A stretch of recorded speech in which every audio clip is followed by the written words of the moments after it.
Welcome to section 19.3 of metabolism. In this video, we'll focus on memorizing the details of metachromatic leukodystrophy. Let's get started. This scene will take place under the sea with a famous mermaid known as Ariella. She wishes she could be a human, so she likes to collect chrome-looking trophies that remind her of the human world. Notice the chrome plate and cup trophies in the background? This is to help remind you of metachromatic leukodystrophy. So chrome trophy for metachromatic leukodystrophy. Do you notice another chrome-looking trophy?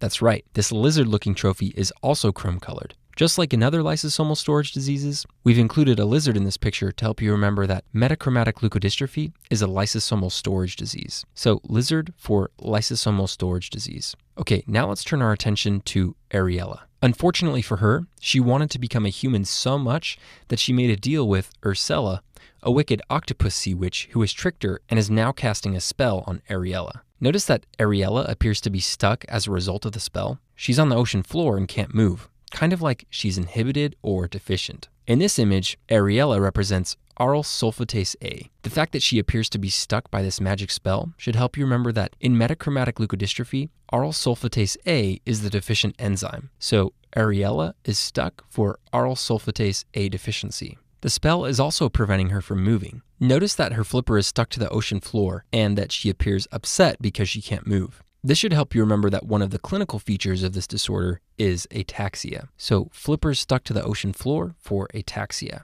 Okay, now let's take a closer look at Ursela.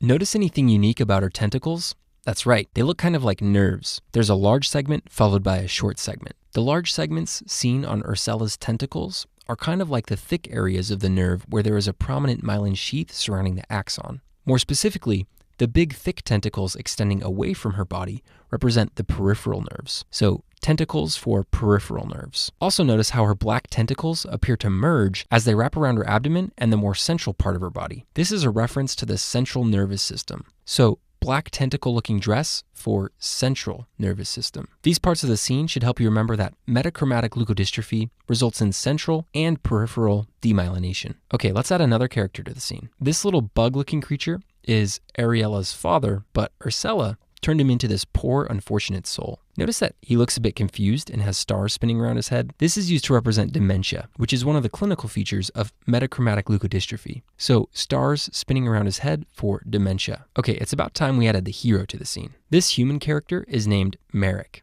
and he's deeply in love with Ariella, which is why he has come to the rescue. Notice that he's using this spear to stab Ursela in the side as he tries to stop her in her cruelty. The spear in her side represents that the accumulated substrate is cerebroside sulfate. So spear in the side for cerebroside sulfate. I wonder how this dramatic scene will end. I wish there was a movie I could watch to find out.